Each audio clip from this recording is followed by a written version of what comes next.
Coverings எல்லாருக்கும் வணக்கம். நிறைய நல்ல விஷயங்கள், நிறைய நல்ல செய்திகள் நம்மளை சுற்றி வந்துக்கிட்டே இருக்குது. அதனால் இன்றைக்கி குருஜியை கூப்பிட்டுருக்கேன். அதாவது இந்தியா ஏற்கனவே வந்து 5வது லார்ஜஸ்ட் எக்கானமி அப்படிங்கிறது நமக்கு தெரியும். அந்த வகையில் பார்த்தீங்கன்னா இப்போது வேர்ல்டு மார்க்கெட் கேபிட்டலைசேஷன் பார்த்தீங்கன்னா இந்தியா வந்து 5th பொசிஷன் போயிருக்காங்க. அதுதான் வந்து அந்த மிகப்பெரிய நல்ல செய்தி.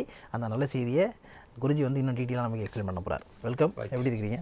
நல்லா இருக்கேன். ஓகே, இந்த குட் நியூஸை பார்த்த உடனே உங்களுக்கு என்ன தோணுச்சு first? We are marching forward. நம்ம நகர ஆரம்பிச்சிட்டோம். சொன்ன மாதிரி வந்து மித்த கண்ட்ரிலாம் ரிசெஷனில் இருக்கும்போது இந்தியா வில் டூ வெல்னா இந்தியா டெஃபினட்டாக அதுதான் இதுதான் சிம்டம்ஸ். ஓகே, இதுதான் நிறைய குட் நியூஸ். இது மட்டும் இல்லை, நேற்று பார்த்தீங்கன்னா ஆயில் ப்ரைஸை கூட ஈவன் 93, 89 அந்த மாதிரி ட்ரேட்லேயும் நேற்று நடந்திருக்கு. அண்டு ஸோ ஆயில் ப்ரைஸ் குறைய ஆரம்பித்தாலே மித்த எல்லா கமாடிட்டி ப்ரைஸும் குறைய ஆரம்பிச்சிடும். டெஃபினட்டாக நம்ம கண்ட்ரியை பார்த்தீங்கன்னா ஆயில் தான் ஒரு பெரிய மேஜர் பில்லு, நம்ம இம்போர்ட் பில்லு. ஸோ அதுவும் குறைய ஆரம்பிச்சிடும். அது குறைய ஆரம்பிச்சா ட்ரேட் டெஃபிசிட் கண்ட்ரோல் ஆகும், எல்லாமே குட் திங்ஸ்லாம் நடக்கும் நமக்கு. அண்டு இது வந்து நாட் ஓன்லி இந்த மார்க்கெட் கேபிட்டலைசேஷன் மட்டும் இல்லை, இன்னும் அதர் வந்து MSCI எமர்ஜிங் மார்க்கெட் இண்டெக்ஸ்னு இருக்கு. அதாவது மார்கன் ஸ்டான்லி கேபிட்டல் இன்டர்நேஷ்னல் அவங்க வந்து ஒரு இண்டெக்ஸ் பப்ளிஷ் பண்ணுறாங்க. அதில் வந்து இந்தியா வந்து செகண்ட் பொசிஷன் வந்துட்டாங்க, பிஹைண்டு சைனா. ஓகே, ஸோ இது கூட ஒரு tremendously good news.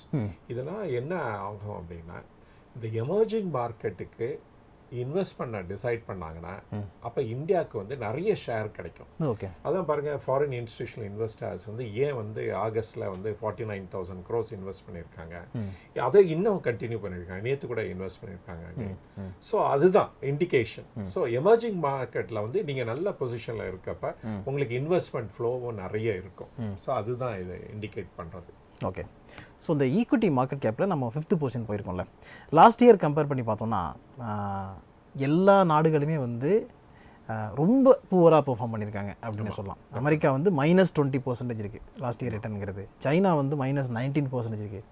And Japan -22% இருக்குது. இதில் இந்தியா 0.88% இருக்குது. ரொம்ப லோவஸ்ட்டாக வந்து இருக்குது அப்படிங்கிறது. ஸோ இதை எப்படி பார்க்குறீங்க? அண்ட் இதுலேருந்து இப்போ அந்த 5th பொசிஷன் அப்படின்னு போயிருக்கிறது அந்த கம்பேரிசன். ரைட். இப்போ வந்து அவங்கெல்லாம் கிரிப் ஆஃப் த ரெசெஷனில் வந்துட்டாங்க. ஹை இன்ஃப்ளேஷன், 40 வருஷம் காணாத அளவுக்கு இன்ஃப்ளேஷன் இருக்குதுன்னு சொல்கிறாங்க. ஸோ யூரோப் பார்த்தீங்கன்னா energy crisis, inflation, energy crisis எல்லாமே சேர்ந்துருச்சு அவங்களுக்கு. அண்ட் அமெரிக்கா பார்த்தீங்கன்னா கன்சம்ஷன் வந்து அப்படியே தான் இருக்குது, பட் ஆனால் அவங்களுக்கு இன்ஃப்ளேஷன் ஜாஸ்தியாக இருக்கிறனால இந்த மணி சப்ளைலாம் கண்ட்ரோல் பண்ணிகிட்டு இருக்காங்க. அப்புறம் இன்ட்ரெஸ்ட் ரேட்டும் இன்க்ரீஸ் பண்ணிகிட்டு இருக்காங்க. பட் இந்தியாவில் வந்து இன்ஃப்ளேஷனுங்கிறது சர்வசாதாரணம். 6%ங்கிறது 7%ங்கிறது இங்கே வந்து சர்வசாதாரணம். we are all used to it. அதுவே நம்ம பார்த்து இது ஒரு பெரிய இது மாதிரி நமக்கு தெரியல. அதுவே பழகிருந்த மாதிரி பழகிருச்சு. சரி, அதனால பெருசாக தெரியல. பட் ஆனால் நிறைய பேர் இதனால் அஃபெக்ட் ஆகிறாங்க. பட் இப்போ வந்து இன்னும் ஜாஸ்தி ஃபோக்கஸ் ஆகிடுது. நம்ம இன்ஃப்ளேஷன் வந்து பெட்டர் தானே அமெரிக்கா அப்படின்னு ஆகிப்போச்சு. அவங்க 9%லேருந்து இப்போ தான் 8.3 கிட்ட வந்திருக்காங்க. நம்ம வந்து ஏற்கனவே குறைஞ்சிச்சு, 6.7 கிட்ட வந்துச்சு. இப்போ ஆயில் ப்ரைஸ் குறையிறனால இன்னும் ஃபர்தராக கீழே போகிறதுக்கு சான்சஸ் இருக்குது. ஓகே, இந்த இன்ஃப்ளேஷன் ஃபேக்டரை பார்த்தோம்னா. ஓகே சார், இப்போ இந்த 5th பொசிஷன் போயிருக்கிறதுனால நமக்கு, அதாவது இன்வெஸ்டார் பெர்ஸ்பெக்டிவாக இருக்கட்டும் இல்லை சாதாரண மக்களாக இருக்கட்டும், என்ன பயன் கிடைக்கும்? இப்போ வந்து பேசிக்கலி எடுத்துக்கோங்க, 5th பொசிஷன் 4th பொசிஷன் அது வந்து ஒரு மியர் நம்பர் தான் சொல்லணும். ஆக்சுவலாக ஒரு 4 இம்பார்ட்டன்ட் இது இருக்குது, ஃபேக்டர் இருக்குது. என்னென்ன நம்மளுடைய எக்ஸ்போர்ட் இம்போர்ட் இருக்குது. ஓகே, நெக்ஸ்ட் வந்து கவர்மெண்ட் ஸ்பெண்டிங் எப்படி பண்ணுறாங்க, அதுவும் கேபிட்டல் எக்ஸ்பெண்டிச்சர் பண்ணுறாங்க. ஏன்னா நம்ம வந்து சரியான அசெட் கிரியேட் பண்ணாதான் அது வந்து ஃபியூச்சர் ஜென்ரேஷன் அது யூஸ்ஃபுல் ஆகும். வெறும் ரெவென்யூ எக்ஸ்பெண்டிச்சர் மட்டும், வெறும் சேலரி, பென்ஷனு இந்த மாதிரி மட்டும் கொடுத்துட்டு இருந்தாங்கன்னு வச்சுக்கோங்களேன், இல்லாட்டா போனஸ், இந்த டிஏ இந்த மாதிரி மட்டும் ஸ்பெண்ட் பண்ணிட்டு இருந்தாங்கன்னா, இல்லாட்டா சப்சிடிஸ் அது மட்டும் ஸ்பெண்ட் பண்ணிட்டு இருந்தாங்கன்னா க்ரோத்தே இருக்காது. கேபிட்டல் எக்ஸ்பெண்டிச்சரில் போகிறோம். கேபிட்டல்னா என்ன? Better road, better railways, are better infrastructure அது மாதிரி போடும்போது டெஃபினட்டாக வந்து க்ரோத் வந்து பெட்டராக இருக்கும் ஃபியூச்சர். அதோட பெனிஃபிட்டு நிறைய அக்ரூ ஆகும் பீப்புளுக்கு. ஸோ இந்த இது ரொம்ப இம்பார்ட்டன்ட். ஸோ ஃபஸ்ட்டு ட்ரேட் பார்த்தோம், இன்னொன்று வந்து கவர்மெண்ட் ஸ்பெண்டிங் பார்த்தோம், இதோட வந்து ப்ரைவேட்டோட ஸ்பெண்டிங் என்ன, இன்வெஸ்ட்மெண்ட் என்ன அப்படின்னு பார்க்கணும். தென் வந்து கன்சம்ஷன், எப்படி வந்து பீப்புள் வந்து கன்சியூம் பண்ணுறாங்க, இதெல்லாம் சேர்ந்து பார்த்தா தான் நம்ம வந்து இந்த ரியலாக அந்த 5வது பொசிஷனுக்கு நமக்கு தகுதி உள்ளவரா இல்லையா அப்படிங்கிறது நம்ம பார்க்க முடியும். ஓகே, இப்போ ஃபர்ஸ்ட் ட்ரேட் எடுத்து பார்த்தீங்கன்னு வச்சுக்கோங்களேன், அது வந்து ஒரு கவலை அளிக்கிற சுச்சுவேஷனில் தான் இருக்கும்.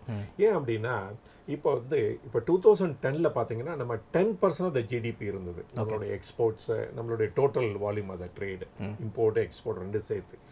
அது வந்து 24% வரைக்கும் ரீச் ஆச்சு. ஸோ 2020. ஆனால் 2022 நவ் வந்து அகெயின் இது ட்ராப் ஆகிடுச்சு, 20%, 20.8% வந்துருச்சு. ஸோ ஏன் அப்படி ஏன் அப்படின்னா பேசிக்கலி வேர்ல்ட் இன் ரெசெஷன். அங்கே வந்து 2 ஃபேக்டர். ஒன்று வந்து ப்ரைஸ் சென்சிட்டிவ். இப்போ இன்புட் காஸ்ட் ஜாஸ்தியாக இருக்கிறதுனால நம்மளுடைய ப்ரைஸ் வந்து காம்படிட்டிவாக கோட் பண்ண முடியல. ஸோ அதனால வந்து எக்ஸ்போர்ட் பண்ண முடியாமல் இருக்குது. சில countries like Vietnam and Bangladesh, அவங்க வந்து நம்மளோட பெட்டர் ப்ரைஸஸ் சில ஐட்டம்ஸில் கோட் பண்ணுறதுனால அவங்க வந்து பெட்டராக ட்ரேட் பண்ணுறாங்க. ஸோ சில சர்வீஸ் இண்டஸ்ட்ரி எடுத்துக்கிட்டிங்கன்னா அகெயின் வந்து சில இந்த சாஃப்ட்வேர் அந்த மாதிரி ஏரியாவில் வந்து இந்த ரிசெஷன் பவுண்டு கண்ட்ரீஸ்லாம் இருக்குது பாருங்க, இந்த எக்ஸ்பெண்டிச்சரை போஸ்ட்போன் பண்ணிடுவாங்க. அதனால ட்ரேடு வந்து நமக்கு ஒரு கவலை அளிக்கிற இடமா தான் இருக்குது. ஓகே, ஆனால் இந்த கமாடிட்டி ப்ரைஸ்லாம் குறைய நம்ம வந்து காம்படிட்டிவ் ஆகுவோம். இன்னும் ஒரு 6 months டைமில் டெஃபினட்டாக காம்படிட்டிவ் ஆகும். இப்போ கவர்மெண்ட்டோட ஸ்பெண்டிங் எடுப்போம் செகண்ட் ஃபேக்டரில். கவர்மெண்ட்டோட ஸ்பெண்டிங் வந்து டெஃபினட்டாக வந்து இந்த இதில் வந்து ஒரு பெரிய அமௌண்ட் இன்வெஸ்ட் பண்ணுறாங்க. இப்போ ஒரு 16 lakh crores வந்து இந்த வருஷம் பிளான் பண்ணியிருக்காங்க ஸ்பெண்டிங்காக. ஸோ அது வந்து டெஃபினட்டாக குட் இது டெஃபினட்டாக ரிசல்ட்ஸ் நல்லா கொடுக்கும். அப்புறம் ப்ரைவேட் இன்வெஸ்ட்மெண்ட் பார்த்தீங்கன்னா இதுவும் வந்து லைக் ட்ரேட் மாதிரி தான், நமக்கு வந்து அவ்வளோவா திருப்தி அளிக்காத ஏரியா. ஏன் அப்படின்னா கார்பரேட் இது வந்து லோன் அவைல் பண்ணுறது வந்து ரொம்ப குறைஞ்சி போயிடுச்சு. So it is not good. ஆனால் எம்எஸ்எம்இக்கு கவர்மெண்ட் கேரண்டி பண்ணுறதுனால பேங்க்ஸ்லாம் லெண்ட் பண்ணிகிட்டு இருக்காங்க. ஸோ அந்த ஏரியா இஸ் குட். பட் ஆனால் கார்பரேட் பிக் கார்பரேட்ஸோட இன்வெஸ்ட்மெண்ட் பிளான் வந்து இட்ஸ் நாட் அடிக்வேட், அல்ல குட்னு சொல்ல முடியாது. ஆனால் கன்சம்ஷன் பார்த்தீங்கன்னா இட்ஸ் குட், இட்ஸ் நல்லா போயிட்டுருக்கு. நீங்கள் பாருங்கள் எல்லா இது எஃப்எம்சிஜி கம்பெனிஸு அதெல்லாம் பார்த்தீங்கன்னா நல்ல டர்ன் ஓவர் கொடுத்துட்ருக்காங்க.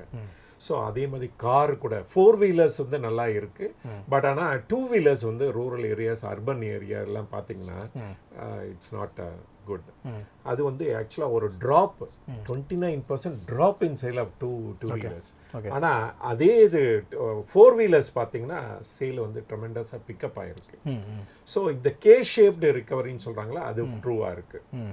ஸோ இதெல்லாம் நம்ம வந்து அந்த 5th பொசிஷன் 4th பொசிஷன் இல்லைனா மார்க்கெட் கேபிட்டலைசேஷன் இந்த மாதிரி இருக்குத அதை ரியலாகவே டிரான்ஸ்லேட் பண்ணோம்னா இந்த 4 ஏரியாவும் நல்லா பண்ணும்போது நம்ம ரியலாகவே அதை வந்து அந்த பொசிஷனுக்கு தகுதி உள்ளவராக நம்மளால் மாற்ற முடியும். ஓகே, ஸோ இது வந்து இண்டிவிஜுவல் கையிலையும் இருக்குது, கவர்மெண்ட் கையிலையும் இருக்குது. Super sir. ட்ரேடிங்கை பொறுத்த வரைக்கும் இந்தியா வந்து கவலை அளிக்கக்கூடிய இடத்துல தான் இருக்குது அப்படின்னு சொல்கிறீங்க. ஆனால் தொடர்ச்சியாக சைனா நல்லாவே பெர்ஃபார்ம் பண்ணிகிட்டு இருக்காங்கல்ல, ரைட், அதுக்கான காரணம் என்ன? அந்த இடத்துக்கு நம்ம போக முடியாதா? டெஃபினட்டாக வந்து இது வந்து ஒரு ரொம்ப வேலிட் வந்து இம்பார்ட்டன்ட் கொஸ்டின். பாருங்கள், சைனா வந்து ஆனால் இந்த மாதம் குறைச்சி தான் பண்ணியிருக்காங்க. ஆகஸ்ட் மாதம் பார்த்தீங்கன்னா 7% தான் அவங்களோட எக்ஸ்போர்ட்டு. ஆனால் இம்போர்ட்டும் குறைஞ்சிருச்சு, 0.2% தான் இருக்குது. ஸோ பட் ஜூலையில் வந்து தே டிட் வெரி வெல் எக்ஸ்போர்ட்டில். ஓகே, பார்த்தீங்கன்னா இந்த ஆகஸ்டில் அவங்க எக்ஸ்போர்ட் பண்ணது மட்டுமே $314 billion. ஆனால் இம்போர்ட் பண்ணது $235 billion. Still they have a surplus. இருந்தால் கூட அவங்களோட எக்கானமி பார்த்தீங்கன்னா 2.5% தான் க்ரோ ஆகிருக்கு இந்த ஃபர்ஸ்ட் ஹாஃபில். ஓகே, ஜூன் எண்டிங் பார்த்தீங்கன்னா ஒன்லி 2.5% தான். ஆனால் இந்தியா வந்து இந்த பீரியடில் 13.5%, ஃபர்ஸ்ட் குவார்ட்டரில் 13.5%, இயர் எண்டில் 4% இருந்தால் கூட ஆவரேஜாக வந்து 7.2% ஜிடிபி க்ரோ ஆகும்னு சொல்லியிருக்காங்க. ஓகே, இது வந்து ஒரு குட் நியூஸ். டெஃபினட்டாக வந்து இது எடுத்தால் டெஃபினட்டாக நம்ம வந்து ஃபாஸ்ட்டாக க்ரோ பண்ணுறோம் அப்படின்னு அர்த்தம். ஆனால் இப்போ சைனா ஏன் க்ரோ பண்ணல அப்படின்னா இட் இஸ் பிகாஸ் அவங்களோட பாலிசினால். என்ன பாலிசி, லாக்டவுன் பாலிசி. ஒரு China own ப்ராப்ளம் வந்துச்சுன்னா, பேண்டமிக் வந்துச்சுன்னா உடனே அந்த என்டையர் சிட்டியும் க்ளோஸ் பண்ணிடுறாங்க. பேண்டமிக் எதர் ஷங்காயாக இருக்கட்டும் இல்லாட்ட பீஜிங்காக இருக்கட்டும். ஸோ அதனால அவங்க வந்து ஒரு ரீசனில் அவங்க அஃபெக்டடு. பட் ஆனால் அவங்க எக்ஸ்போர்ட் பாஸ்கெட்லாம் வந்து அமெரிக்கா, யூரோப் அந்த மாதிரி இருக்கிறனால இந்த கண்ட்ரீஸ்லாம் ரிசெஷனில் இருக்காங்க. அண்ட் அதனால அவங்க வந்து எக்ஸ்போர்ட் பண்ண முடியல. இந்தியா அந்த பொசிஷனுக்கு ரீச் ஆக முடியுமா அப்படிங்கிறது டெஃபினட்டாக வந்து there's a chance. If not immediately within 10 இயர்ஸில் அச்சீவ் பண்ண முடியும். ஆனால் நம்மக்கிட்ட நிறைய ரிஃபார்ம் அதனால தேவைப்படுது. எஸ்பெஷலி இந்த ஃபார் எக்ஸாம்பிள் இதை எடுத்துக்கோங்களேன், இந்த பவர் செக்டார் ரிஃபார்ம். அந்த பில்லு வந்து பெண்டிங்கில் இருக்குது. அது வந்து பாஸ் ஆச்சுன்னா டெஃபினட்டாக வந்து இந்த power input to the industry இருக்குது பாருங்க, அது சீப்பர் ஆகும்போது டெஃபினட்டாக வந்து நம்மளும் வேர்ல்டு லெவலில் காம்படிட்டிவ் ஆகிறதுக்கு கிரேட்டர் சான்ஸ் இருக்குது. அங்கே சுற்றி இங்கே சுற்றி கடைசியில் பவரில் வந்து நிற்கிறேன் அப்படின்னு கேட்பீங்க. ஆனால் பவர் தான் ஒரு ரா மெட்டீரியல் மாதிரி ஒரு மோஸ்ட் ஆஃப் த இண்டஸ்ட்ரீஸ்க்கு. ஆனால் அந்த பவர் காஸ்ட் குறைய தான் மனுஷனுக்கு உயிர் மாதிரி நாட்டுக்கு பவர் தேவை. Okay, correct. அப்போ தான் ஒரு நேஷனை பவர்ஃபுல்லாக ஆக முடியும். ஓகே. ஸோ எக்ஸ்போர்ட் பண்ணணும் அப்படின்னா அதுங்க அங்கே ப்ரைஸ் வந்து ரொம்ப இம்பார்ட்டன்ட். அந்த ப்ரைஸ் வந்து காம்படிட்டிவாக கொடுக்கலன்னா யாரும் நம்மக்கிட்ட வாங்க போகிறதில்ல. குவாலிட்டியும் இம்பார்ட்டன்ட், ப்ரைஸும் இம்பார்ட்டன்ட். அது ரெண்டும் அச்சீவ் பண்ணோன்னா இந்த செக்டாரில் வந்து கம்ப்ளீட் ரீவாம்ப் தேவை. ஓகே. இல்லாட்ட அந்த குளோபல் பவர் அது இதெல்லாம் சொல்கிறதெல்லாம் சும்மா சாத்தியம் இல்லைங்கிறீங்க. சாத்தியம் இல்லை. Okay sir. So good story ஆரம்பித்து குட் ஸ்டோரியிலேயே முடிச்சிடலாம் அப்படின்னு பிளான் இன்னைக்கு. நேற்று ஒரு கேள்வி கேட்டிருந்தோம். அந்த கேள்விக்கான ஆன்சர் ரிலாக்ஸோ ஃபுட்வேர் அப்படிங்கிறது தான். இதுக்கு ஆன்சர் கொடுத்த எல்லாருக்குமே வாழ்த்துக்கள். அண்ட் ஒரு நண்பர், அவர் பேர் வந்து டேனி டியூட் அப்படிங்கிறவர் என்ன சொல்லிருக்காருன்னா 1984 வந்து ஸ்டார்ட் பண்ணாங்க ரிலாக்ஸோ ஃபுட்வேர்னு சொல்லியிருந்தாரு. ஆக்சுவலாக 1976 தான் ஸ்டார்ட் பண்ணாங்க. அந்த டேட்டா தான் எல்லாத்துலேயுமே இருக்குது. அவங்களுடைய ஆனுவல் ரிப்போர்ட்லேயும் அதுதான் கொடுத்துருக்காங்க. ஸோ கன்ஃபியூஸ் பண்ணிக்க வேண்டாம் அப்படின்னு நினைக்கிறேன். இன்றைக்கி என்ன சார் கேள்வி? இன்றைக்கி வந்து இது ஒரு மல்டி பேக்கர் கம்பெனி. அது மார்ச் 2020 பார்த்தீங்கன்னா ஒரு 4650 அந்த ரேஞ்சில் இருந்தது. ஓகே. ஹையஸ்ட் ப்ரைஸ் மார்ச் 22 பார்த்தீங்கன்னா 2060 வரைக்கும் போனது. ஓகே. இவங்க வந்து ரொம்ப பாப்புலராக சொல்கிற சிபாஸ் அந்த பிளாட்ஃபார்மில் இருக்கிறாங்க. ஓகே. க்ளவுட் கம்ப்யூட்டிங் தான் அவங்களுக்கு வந்து மெயின் ஏரியா எக்ஸ்பர்டைஸில். அப்புறம் மூணாவது க்ளூ பார்த்தீங்கன்னா very good, last year very good results கொடுத்தாங்க. அது ஒன் 3300 crores வித் ப்ராஃபிட் மட்டும் அபவுட் 530 crores. ஓகே. ஆனால் இந்த குவார்ட்டரில் வந்து கொஞ்சம் டிப் இன் ப்ராஃபிட். ஓகே. பார்த்தீங்கன்னா 100 crores தான் net profit with 800 crore turn ஓவரில். ஓகே. ஸோ அந்த மார்க்கெட் ப்ரைஸு 2062 போய் அரௌண்ட் 670 அந்த மாதிரி வந்துருச்சு.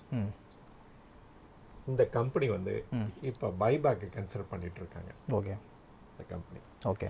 இவங்க வந்து இந்த எஸ்எம்எஸ்க்கு வந்து ரொம்ப ஃபோக்கஸ் பண்ணி இதுக்கு வந்து நீங்கள் எஸ்எம்எஸ் பண்ணுறீங்கன்னா இவங்க இதோட ப்ராடக்டை யூஸ் பண்ணி தான் நீங்கள் பண்ணி கம்பெனியுடைய சப்போர்ட் தேவை. ஓகே. கரண்ட் ப்ரைஸ் வந்து ஒரு 829.30 அது மாதிரி இருக்குது. ஓகே. நம்ம எந்த கம்பெனியை பற்றி பேசுகிறோம்? ஓகே. ஸோ ரொம்ப ஈஸியான கேள்வி கேட்டிருக்கார். பைபேக்னு போட்டாலே உங்களுக்கு வந்துடும், கண்டுபிடிச்சிருங்க. அப்படிப்பட்ட கம்பெனி எந்த கம்பெனி அப்படிங்கிறத கமெண்ட் செக்ஷனில் இமீடியட்டாக நீங்கள் சொல்லுங்கள். அண்ட் சப்ஜெக்ட் ஏதாவது புதுசாக பேசணும் அப்படின்னு நினச்சிங்கன்னா அதை வந்து நியூஸ் லெட்டரில் சென்ட் பண்ணுங்கள், டிஸ்கஸ் பண்ணுறதுக்கு ட்ரை பண்ணுறோம். காவேரி பிஸ்னஸ் சேனல் வந்து ஃபேஸ்புக், இன்ஸ்டாகிராம், ட்விட்டர், அதுக்கப்புறம் லிங்க்டின் எல்லாத்துலேயுமே இருக்குது. அங்கேயும் நீங்கள் ஃபாலோ பண்ணுங்கள். அடுத்த வீடியோ மீட் பண்ணலாம். Thank you so much. தேங்க்யூ.